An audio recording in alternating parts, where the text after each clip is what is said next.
Hello, welcome to all. मैं प्रियंका द्विवेदी आप सभी का एलएन क्लासेस की तरफ से बहुत बहुत स्वागत करती हूँ।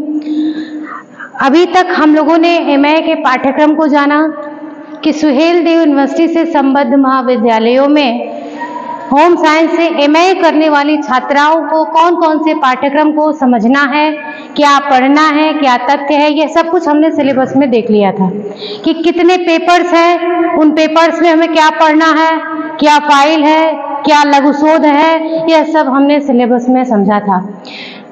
फर्स्ट पेपर की जो फूड साइंस की आपकी पहली क्लास थी उसमें हमने आपको बताया कि किस प्रकार से जो है भोजन को हमारा शरीर ग्रहण करता है और किन किन आधारों पर भोजन का वर्गीकरण किया जाता है, भोजन किन किन कैटेगरीज में बांट करके कैसे हम उनका अध्ययन करते हैं। फिर हमने आपको बताया कि भोजन जो है वह किन किन प्रकार से हमारी सहायता करता है।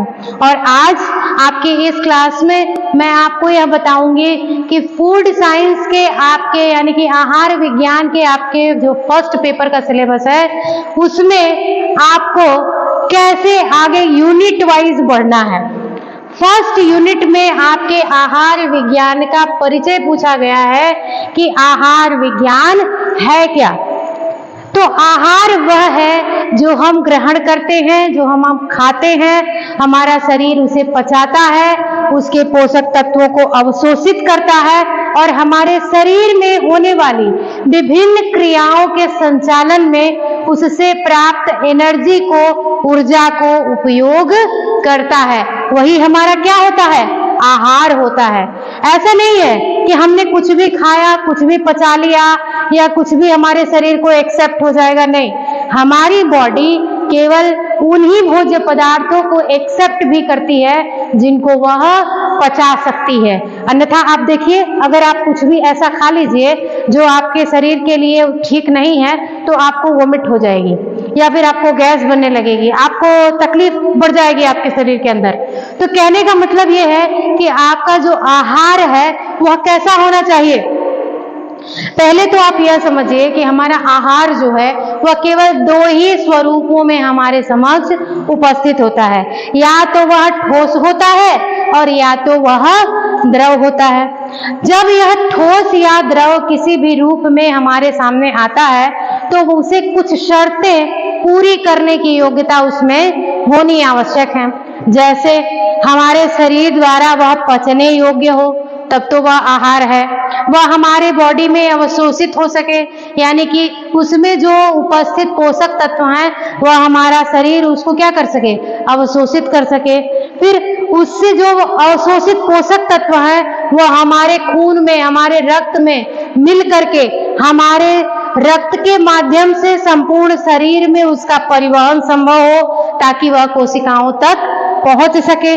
कोशिकाओं तक पहुंचने के बाद उसका कोशिकाओं के अंदर रासायनिक क्रियाओं के फलस्वरूप जो ऊर्जा उत्पन्न होती है वह भी शर्त वह उसमें पूरी करने की क्षमता होनी चाहिए, अर्थात कि उससे हमें कुछ ऊर्जा मिलनी चाहिए। अच्छा, वह विनिर्माणकारी हो, यानी कि वह हमारे शरीर की टूट फूट, मरम्मत वगैरह जितने भी आंतरिक क्रियाएं हैं उनमें वह भाग लेने की योग्यता रखता हो। तो यह तो हुआ, तब हम उसे क्या कहेंगे? आहार कहेंगे। अब जब यह क्लियर हुआ कि वह सब कुछ उसमें है क्वालिटी, तो वह हमारा क्या बना? आहार। अब देखिए, आहार का स्वरूप तो ठोस और द्रव के रूप में है, लेकिन उसको आगे आने पर इन शर्तों को पूरा करने के बाद भी उसे दो कैटेगरीज में डिवाइड कर लिया जाता है, जैसे कि संतुलित और असंतुलित भोजन। संतुलित और असंतुलित भोजन का कॉन्सेप्ट क्यों आया?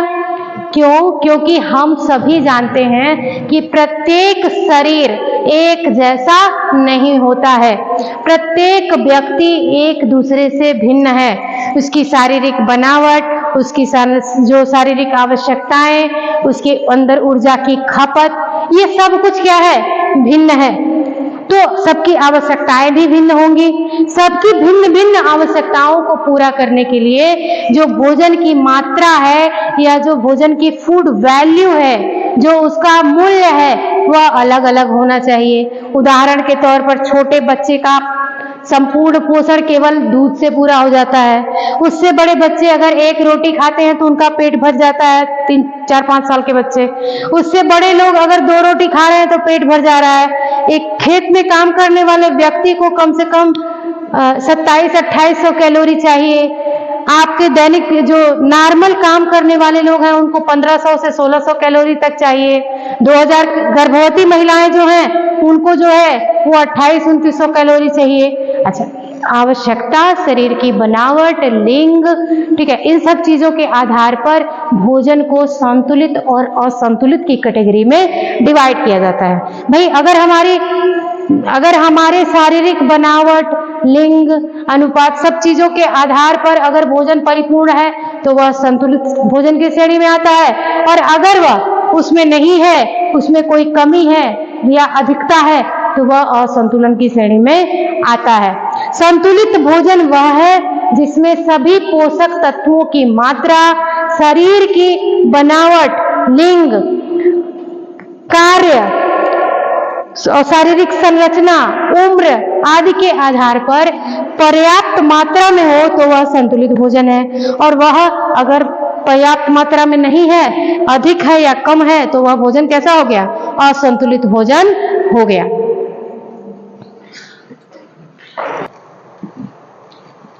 देखिए, संतुलित भोजन और असंतुलित भोजन के बारे में समझने के बाद अब बात यह आती है कि आखिर हम यह संतुलित भोजन करते क्यों हैं? क्या जरूरत है कि हमें संतुलित भोजन ही मिले? क्योंकि भाई हमें संतुलित भोजन में तो अब साग, सब्जियां, दाल, ये सब कुछ सम्मिलित है, और हमें जरूरी नहीं कि हमें दाल पसंद है, या आवश्यक नहीं कि पालक में अगर हमें आयरन मिलता है, हमें विटामिन मिलते हैं, तो हमें वो पसंद हो या ना हो हमें खाना है, ये तो आवश्यक बात हुई नहीं। तो देखिए, हम क्यों खाते हैं? हम संतुलित भोजन हमारे लिए जरूरी क्यों है? सोचने के लिए मन बाध्य हो रहा है ना? तो इसलिए हो रहा है, हम इसलिए करते हैं ऐसा क्योंकि एक संतुलित भोजन ही हमारे शरीर को एक बेहतर पोषण प्रदान करता है। क्या करता है?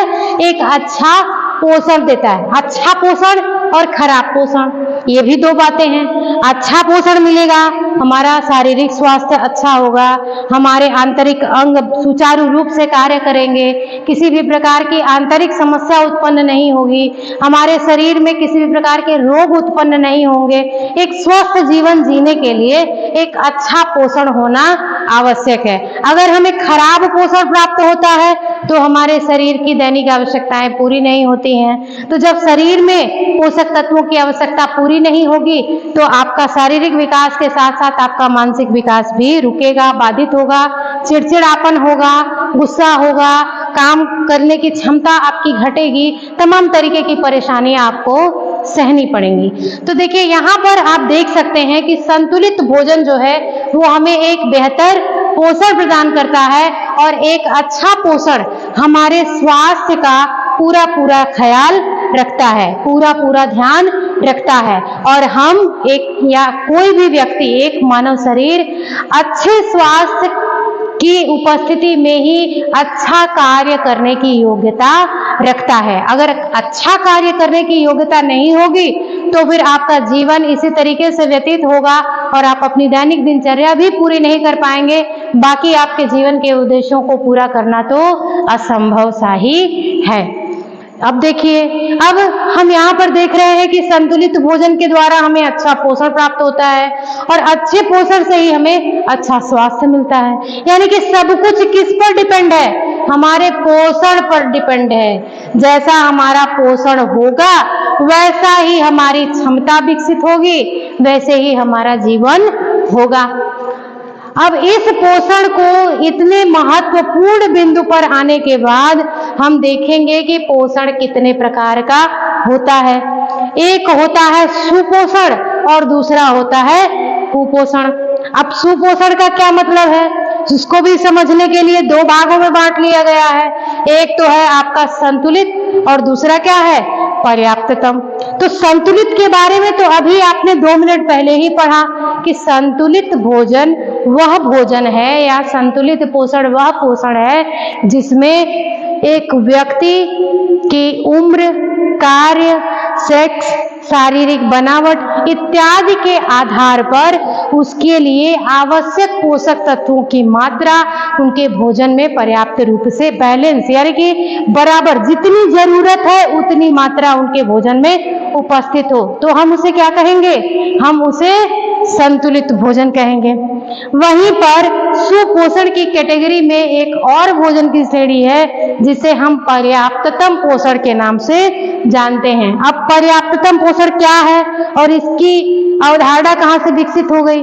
भाई देखिए, एक होता है पेट भरना, एक होता है पेट भरना और एक होता है काम चलाना। ठीक है, तो जैसे हम कहते हैं ना कि हमारे पास 100 रुपए हैं तो हम क्या करते हैं? हम 50 रुपए में काम चलाते हैं, और अगर हमारा मन कर दिया तो हम 90 रुपए भी खर्च करने की स्थिति में हो जाते हैं। लेकिन 10 रुपया बचाना तो आवश्यक है, क्योंकि अगर 10 रुपया भी नहीं बचता है तो आगे आने वाले समय में हमारी जरूरत के लिए हमारे पास कोई संसाधन नहीं होगा।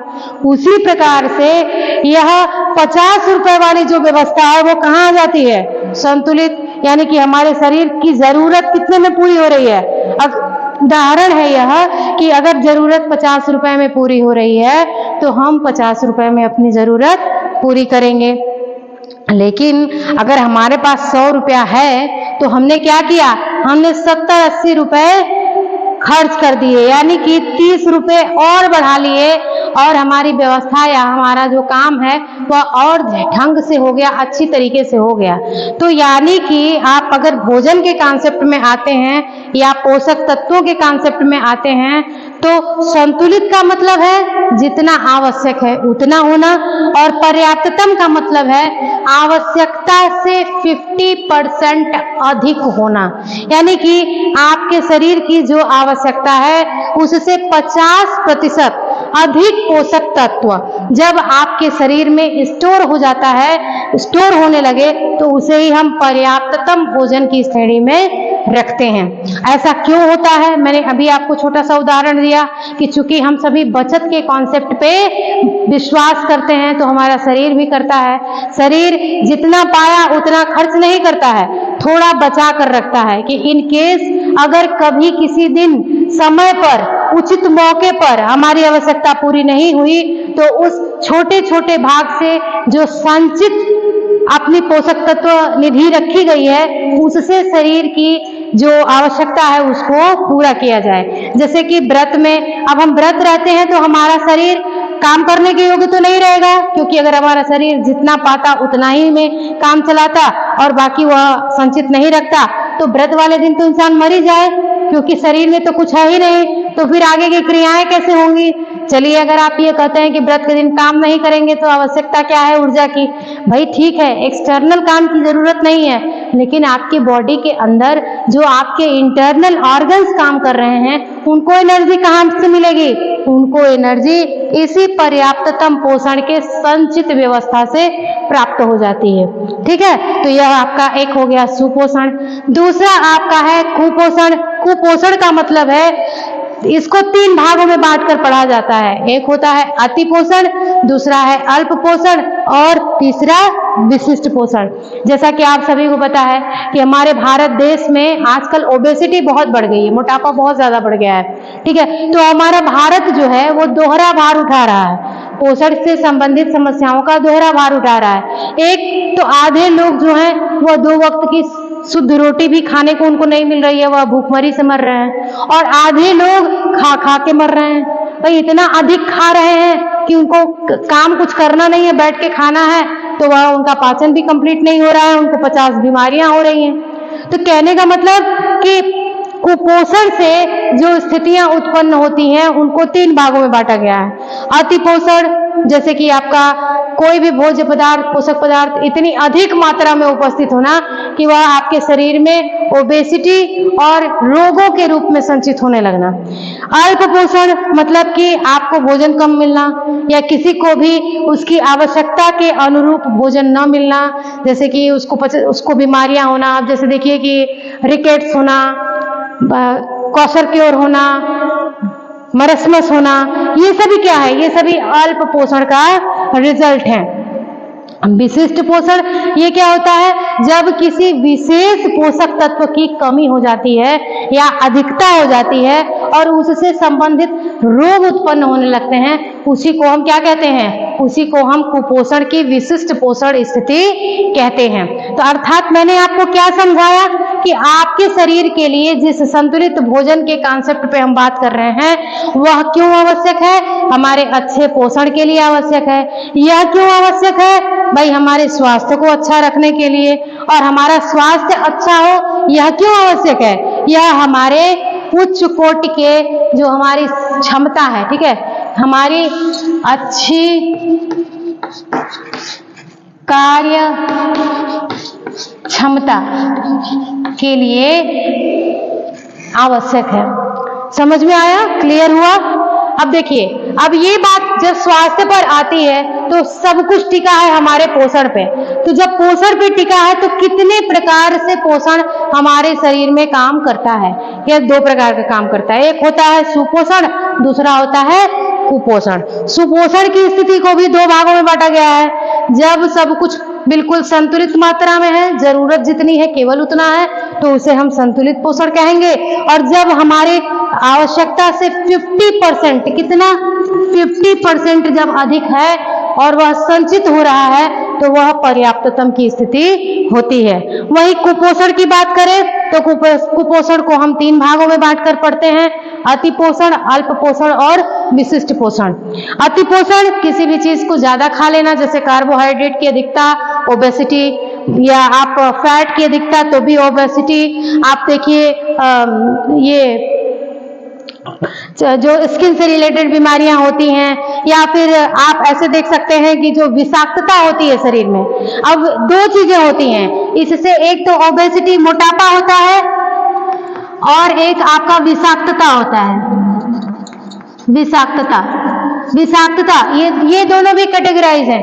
ये जब आप जो मैक्रो एलिमेंट्स हैं, यानी कि जो आपके स्थूल पोषक तत्वों की मात्रा जब बढ़ती है तो मोटापा होता है, और जब आपके सूक्ष्म पोषक तत्वों की मात्रा बढ़ती है शरीर में तो वो क्या होते हैं? वो विषाक्तता का कारण बनते हैं। अब अल्प पोषण की बात करें, जैसे कि कोई आपका पोषक तत्व कम मात्रा में मिल रहा है या बिल्कुल न की मात्रा में मिल रहा है। जैसे हम बच्चों को देखिए, कभी कभी क्या कहते हैं कि बेटा सब कुछ खाओ, नहीं तो बॉडी में आपके न्यूट्रिशन पूरा नहीं होगा। कुछ बच्चे दाल नहीं खाते हैं, कुछ बच्चे सब्जियां नहीं खाना चाहते हैं, कुछ बच्चों को दूध पसंद नहीं है या डेयरी प्रोडक्ट्स पसंद नहीं है, या अगर वेजिटेरियन है या नॉन वेजिटेरियन का कॉन्सेप्ट आता है तो ये सारे कंफ्यूजन क्रिएट होते हैं। या किसी भी स्थिति के कारण जब बच्चे के शरीर में कुछ विशेष प्रकार के जो पोषक तत्व हैं उनकी कमी हो जाती है या अधिकता हो जाती है तो ये रोग होते हैं। जैसे कि इनसे संबंधित रोग हो जाते हैं, जैसे आपका क्वासरक्योर है, मेरस्मस है, रिकेट्स है, ये आपके हो जाते हैं। अब वही विशिष्ट पोषण की हम बात करें तो जब भी किसी एक एलिमेंट की अधिकता या एक पोषक तत्व की अधिकता या कमी हो जाती है तो उसे ही क्या कहा जाता है? अति पोषण की स्थिति कही जाती है। अब इसके बाद हम लोग पढ़ेंगे कि ये जो संतुलित भोजन है इसमें क्या क्या तत्व हैं जो एक दूसरे के साथ सम्मिलित होकर के भोजन को संतुलित बनाते हैं।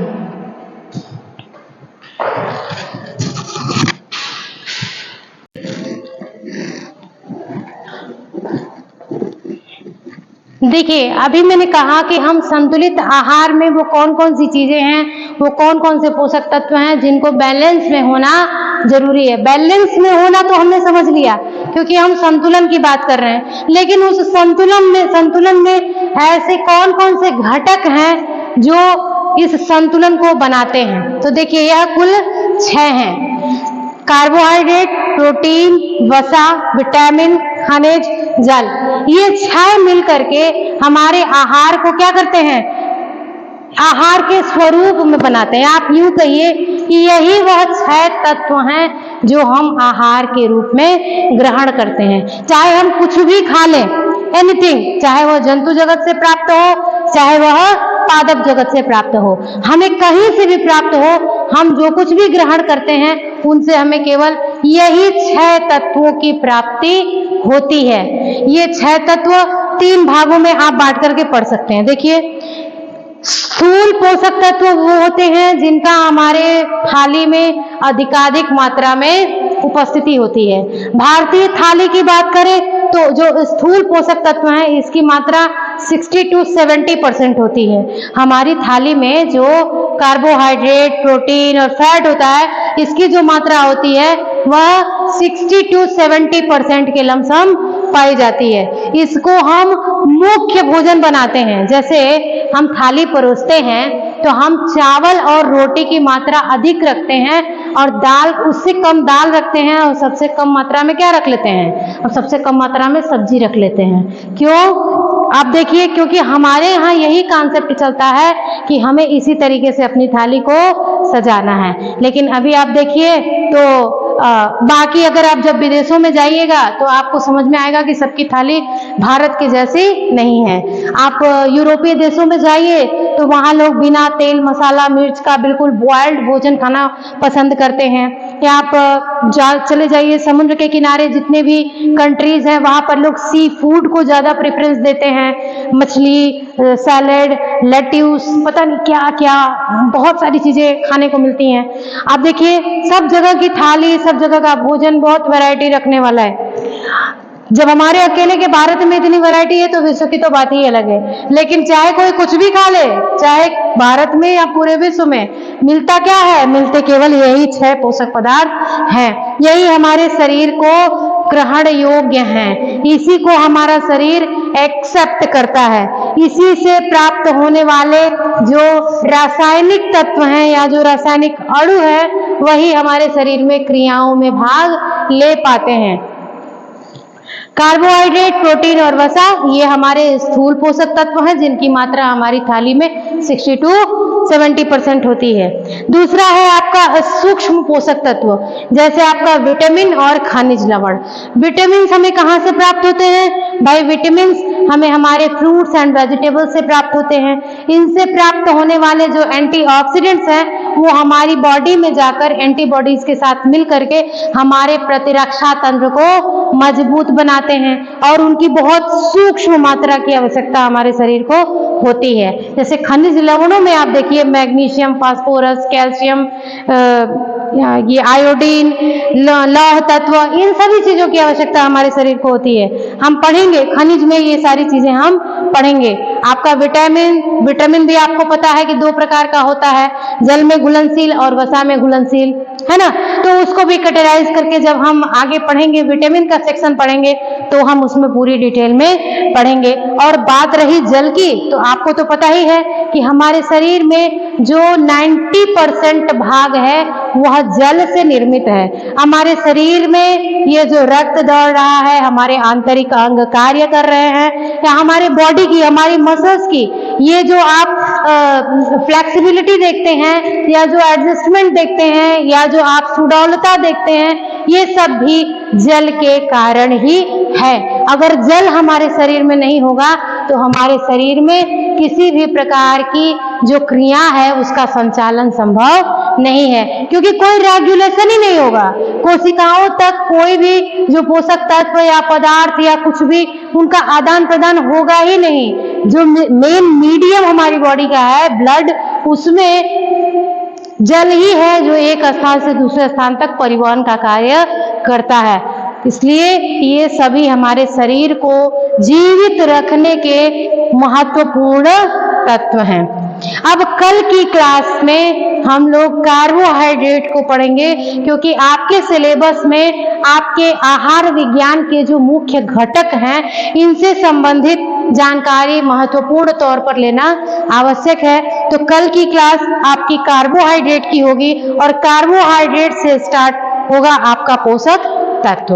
तो आज के लिए आपका टॉपिक यहीं तक। मैं आपसे यही कहूंगी कि अगर ये टॉपिक्स आपको अच्छे लगते हैं, आपको मेरी वीडियो हेल्पफुल लग रही है, तो आप मेरे चैनल को सब्सक्राइब कीजिए, इसको लाइक कीजिए और अपने फ्रेंड्स से, अपने जानने वाले जो आपके जानने वालों के लिए ये उपयोगी है, उसको आप क्या करिए, शेयर कीजिए। Thank you very much.